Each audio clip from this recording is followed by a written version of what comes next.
انتقال کا وقت قریب آیا تو سب کو گھر والوں کو اکٹھا کیا، کچھ نصیحتیں فرمائی کہ اب میرے جانے کا ہی وقت ہے اور میں اس دنیا سے رخصت ہو رہا ہوں. جو بڑے صاحب کرامات کے اتفاق کو دستے غیب بھی حاصل تھا، اس کے بڑے واقعات ہیں. ان کو نصیحتیں فرمانے کے بعد اچانک فرمانے لگے کہ دیکھو ذرا تھوڑی دیر کے لیے تم لوگ باہر ہو جاؤ، میرے پاس کچھ اور لوگ آ رہے ہیں. سب کو باہر بھیج دیا. اس کے بعد پھر ان کو دوبارہ تھوڑی دیر کے بعد اندر بلایا. اس کے بعد فرمانے لگے دیکھو یہ ملک الموت آ گئے اور میری روح نکالنے میں نے شروع کر دی. اب یہ میرے ٹخنوں تک روح نکالنی، اب یہ میرے گھٹنوں تک نکالنی، اب یہ میرے پیٹ تک نکالنی، اب یہ میرے سینے تک روح پہنچ گئی. اب میں رخصت ہوتا ہوں. لا الہ الا اللہ. کیسے روح کس کس مرحلے سے کس طرح گزرتی ہے سارا وہ بیان کرتے رہے. یہ جب ہے کہ ہم دنیا میں روح کیا چیز ہے، اس کو کس غذا کی ضرورت ہے، اس طرف متوجہ ہوں. اور جسم ہی کی خدمت میں ہر وقت اگر ہم نے ساری عمر اسی میں صرف کر دی تو روح تو اتنی ہی مضمحل ہوتی چلی جائے گی. اور جب اس پر زیادہ محنت کی جاتی ہے تو حق تعالی شانہ سے وہ قوتیں عطا فرماتے ہیں کہ جس کے متعلق آپ سنتے ہیں کہ ایک بزرگ یہاں بھی ہیں وہاں بھی ہیں. موسیٰ جی بہتر رحمۃ اللہ علیہ کے متعلق اس طرح کے واقعات بہت ہیں. تو یہ جسم ایک خول سمجھ لیتے ہیں وہ، اس کو نہ کھانے کی ضرورت نہ پینے کی ضرورت، کسی چیز کا یہ محتاج نہیں. اصل چیز وہ روح، اور اس کو پھر وہ جہاں چاہیں جیسے چاہیں وہ استعمال کر سکتے ہیں. اور روحانی طور پر پھر ان کا عالم ارواح سے ایسا اتصال ہو جاتا ہے کہ بالکل ہاٹ لائن جس کو کہتے ہیں. اب کوئی کام، کوئی واقعہ، کوئی چیز گردن جھکائی. حاجی امداد اللہ صاحب مہاجر مکی رحمۃ اللہ علیہ کے دور میں یہ ترکوں کی حکومت ختم ہو رہی تھی، قتل غارت ہر جگہ عام تھا. تو کثرت سے لوگ آتے پوچھتے کہ حضرت میں اب مدینہ منورہ جانا چاہتا ہوں، جاؤں؟ فرماتے اچھا ایک ہفتہ ٹھہر جاؤ اس کے بعد جانا. کسی کو فرماتے کہ اچھا تم جموں کے رستے سے چلے جاؤ، کسی سے فرماتے کہ اچھا تم سلطانی رستے سے چلے جاؤ. بیٹھے بیٹھے روح پرواز کر رہے یہ سب معلوم. ایک مرتبہ حضرت مولانا مظفر حسین صاحب کاندھوی رحمۃ اللہ علیہ نے پوچھا کہ حضرت میری طبیعت بہت خراب ہے اور مجھے امید نہیں کہ میں مدینہ منورہ پہنچ پاؤں گا یا نہیں. تو حضرت نے گردن جھکا کر فرمایا کہ نہیں تم انشاءاللہ تم پہنچ جاؤ گے، تم روانہ ہو جاؤ. چنانچہ روانہ ہوئے. مدینہ منورہ ایک منزل باقی رہ گیا، وہاں بیمار ہوئے اور مدینہ منورہ پہنچ کر انتقال فرما گئے.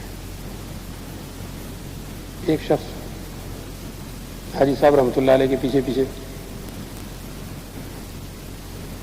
دیکھا کہ روز یہ اس وقت ادھر کہیں ٹہلنے کے لیے جاتے ہیں. کہاں جاتے ہیں؟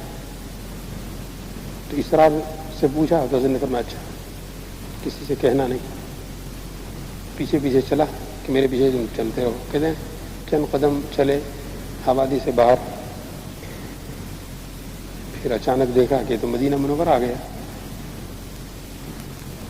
تو یہ ساری دنیا بھر کی سیر پلکوں میں اس ملک سے اس ملک تک پہنچ جانا، اور ان کو یہ جو تمام تصرفات حاصل ہوتے ہیں وہ اسی روح کی برکت سے. جتنی روح قوی تر ہو جاتی ہے اور پھر ان کی روح کو سرکار دو عالم صلی اللہ علیہ وسلم کی بارگاہ میں ہر وقت باریابی کی اجازت ہوتی ہے کہ جب چاہو آنے کی اجازت. اب ہمیں ساری عمر تمنا رہتی ہے کہ کاش کہ سرکار دو عالم صلی اللہ علیہ وسلم کی خواب میں ایک مرتبہ زیارت ہو جائے، مگر یہ اصحاب حضوری جن کو کہتے ہیں ان کی روحانی قوت اس قدر بڑھ جاتی ہے کہ سرکار دو عالم صلی اللہ علیہ وسلم کی طرف سے ہمیشہ باریابی کی اجازت، آنکھیں بند کی وہاں پہنچ گئے۔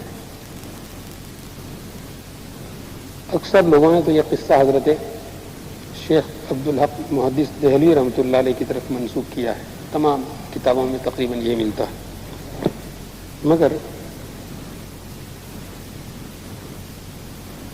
میرا غالب گمان یہ ہے کہ یہ ان کے استاذ شیخ عبد الوہاب کا قصہ ہے، جو گجرات بروچ کے رہنے والے تھے اور شیخ علی متقی صاحب کنز العمال کے شاگردوں میں، اور شیخ محدث دہلوی رحمۃ اللہ علیہ کے استاذ۔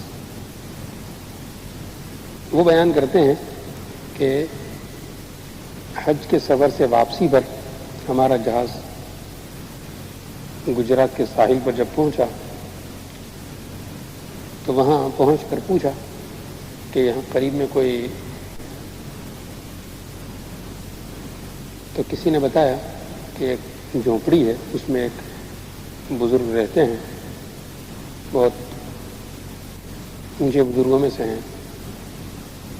اب ان کا شیخ عبد الوہاب کا یا شیخ محدث دہلوی رحمۃ اللہ علیہ، عبدالحق محدث دہلوی رحمۃ اللہ علیہ کا حال یہ تھا کہ مدینہ منورہ سے واپسی پر ان کا آنے کو جی نہیں چاہتا تھا، کیونکہ یہ اصحاب حضوری لوگوں میں سے تھے۔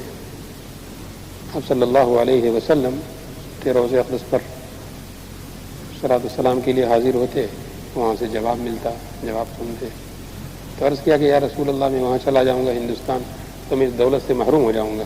صلی اللہ علیہ وسلم نے فرمایا کہ نہیں، وہاں بھی تم جیسے ہی گردن جھکا کر یہاں پہنچنا چاہو گے تو فوراً تمہیں حاضری کی فوراً اجازت مل جائے گی۔ اب یہ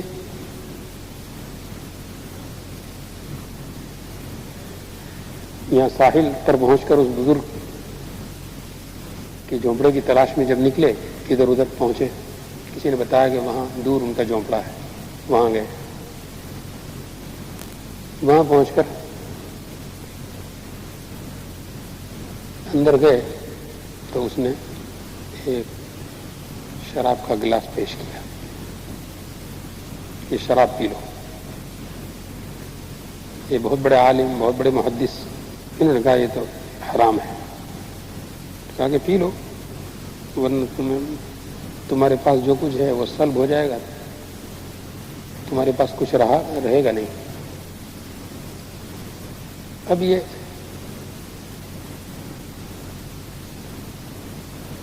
اس کے اصرار پر شراب نہیں پی رہے کہ شریعت میں حرام اور ناجائز، وہ اصرار کرتا ہے۔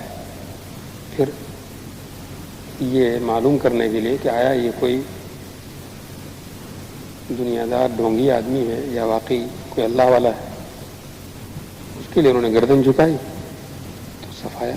آپ صلی اللہ علیہ وسلم کی زیارت ہو جاتی تھی، وہ بھی نہیں جیسا اس نے کہا تھا۔ بہت پریشان ہوئے، ایک دن گزرا، دوسرے دن پھر پہنچے کہ شاید کوئی ایسی بات ہوگی کہ اسی کے پاس جانے سے مسئلہ حل ہو سکے گا، پھر پہنچے تو اس نے پھر وہی گلاس پیش کیا۔ آپ نے کہا یہ تو حرام ہے، یہ نہیں پی سکتا میں۔ 3 دن اسی حالت میں گزر گئے کہ وہ اصرار کرتا رہا شراب کے لیے، آپ انکار کرتے رہے۔ کہتے ہیں چوتھے دن اس طرح بھی کیفیت ان پر طاری ہوئی، اور جیسے انہوں نے گردن جھکائی دیکھتے ہیں کہ وہ فقیر کا جھونپڑا ہے وہاں ہے، اور کچھ فاصلے پر آپ صلی اللہ علیہ وسلم کی ایک گفتگو سن رہے ہیں۔ آپ صلی اللہ علیہ وسلم اپنی مجلس میں جو حاضر ہیں ان سے پوچھتے ہیں کہ بہت دن ہو گئے، شیخ عبد الوہاب آئے کیوں نہیں، شیخ عبدالحق کیوں نہیں آئے؟ 3 دن گزر گئے۔ انہوں نے جیسے ہی آواز سنی یہاں سے چلا کر عرض کیا کہ یا رسول اللہ، یہ فقیر مجھے نہیں آنے دیتا 3 دن سے، جب میں آنا چاہتا ہوں تو مجھے روکتا ہے۔ تو انہوں نے اس وقت دیکھا کہ آپ صلی اللہ علیہ وسلم نے فرمایا اخسا یا کلب، اس فقیر کی طرف متوجہ ہوتا کہ یہ منحوس کتے تم یہاں سے منہ کالا کر۔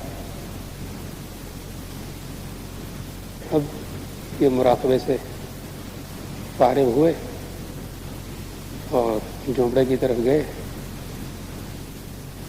وہاں کچھ لوگ بیٹھے ہوئے تھے، ان سے پوچھا کہ بھائی باہر کیوں بیٹھے ہو؟ کہا کہ بہت دیر سے ہم بیٹھے ہیں، یہاں ابھی دروازہ کھلا نہیں۔ تو انہوں نے کہا کہ یہاں سے تم نے دروازے سے کسی کو نکلتے ہوئے دیکھا؟ تو کہا کہ کوئی دروازے سے اور تو کوئی نہیں نکلا، ایک کتا یہاں سے نکل کر گیا۔ تو حضرت شیخ فرمانے لگے کہ اچھا آپ دروازہ کھول کر دیکھو، وہ تمہارا شیخ ہے، وہ کتا تھا، وہ کتے کی شکل میں حق تعالی شانہ نے اس کو تبدیل کر دیا، اس کی صورت مست کر دی، اب وہ اندر ہوگا نہیں، دروازہ کھولا تو غائب، کچھ نہیں ہوا۔ تو حق تعالی شانہ اس روح پر ہم تھوڑی سی اس کی طرف توجہ کریں تو بڑے اونچے مدارج اور مراتب سے نوازتے ہیں، اور یہ عالم ہی کوئی اور ہے، مگر ہمیں اس کی ادنا چاشنی معلوم نہیں، اس میں کیا لذت حق تعالی شانہ نے رکھی ہے۔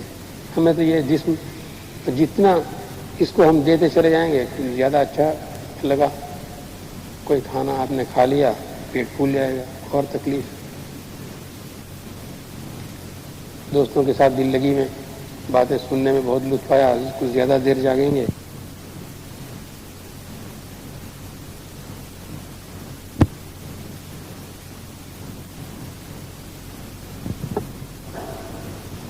مگر ہمیں اس کی ادنا چاشنی معلوم نہیں، اس میں کیا لذت حق تعالی شانہ نے رکھی ہے۔